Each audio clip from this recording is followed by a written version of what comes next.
आपको बता दें, हरियाणा में फरीदाबाद के अल-फलाह विश्वविद्यालय पर बड़े एक्शन की तैयारी में है ईडी। ईडी फिलहाल अल-फलाह विश्वविद्यालय के परिसर को कुर्क कर सकता है। यूनिवर्सिटी परिसर के निर्माण में अवैध धन के इस्तेमाल का शक जताया जा रहा है। इससे पहले ईडी ने अल-फलाह ग्रुप के चेयरमैन को भी गिरफ्तार किया था। यूनिवर्सिटी पर पढ़ाई के लिए जरूरी वैध मान्यता नहीं होने का आरोप है। तो अल-फलाह विश्वविद्यालय पर बड़े एक्शन की तैयारी में है ईडी। ईडी फिलहाल अल-फलाह विश्वविद्यालय के परिसर को कुर्क कर सकता है, जो खबर सामने आ रही है। यूनिवर्सिटी परिसर के निर्माण में अवैध धन के इस्तेमाल का शक जताया जा रहा है और इससे पहले ईडी ने अल-फलाह ग्रुप के चेयरमैन को भी गिरफ्तार किया था। यूनिवर्सिटी पर पढ़ाई के लिए जरूरी वैध मान्यता नहीं होने का भी आरोप है।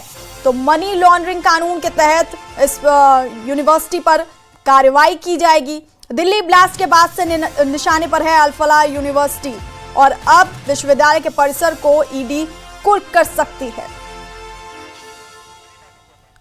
और इसी खबर पर हमारे सहयोगी अनिल राठी हमारे साथ फोन लाइन पर हैं।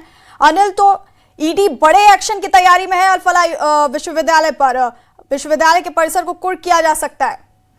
जी बिल्कुल, देखिए स्वाभाविक है कि जिस तरीके से अल-फलाह यूनिवर्सिटी मामले पर ईडी लगातार शिकंजा कसती हुई दिखाई दे रही है और इसी के तहत पिछले साल ही जो ईडी ने इसके जो मेन संचालक हैं, समूह के चेयरमैन हैं जवाद अहमद सिद्दीकी, उनको जो हो पिछले साल नवंबर में धन संशोधन के आरोप में गिरफ्तार किया था। और इसमें कहीं न कहीं खुलासा हुआ है कि इनके पास जो फंडिंग आई है उसमें से अवैध फंडिंग का जो कुछ हिस्सा वो इस यूनिवर्सिटी की इमारत पर लगा है। इस यूनिवर्सिटी की कई इमारतें जो है वो उसी फंड से जो है वो बनी गई हैं। जिस तरीके से ईडी की जांच में ये कुछ सामने निकल करके आया, तो अब ईडी जो एक बड़ी तैयारी करने जा रही है और इस यूनिवर्सिटी की जो इमारत है उसको कुर्क कर सकती है और उसकी तमाम संपत्ति को, जिस तरीके से पहले ही कयास लगाए जा रहे थे कि बड़ी कार्रवाई इस यूनिवर्सिटी के खिलाफ आने वाले समय में देखी जा सकती है, तो अब उसका असर जो है वो और उसका रिजल्ट अब आने वाला दिखाई दे रहा है आने वाले समय में।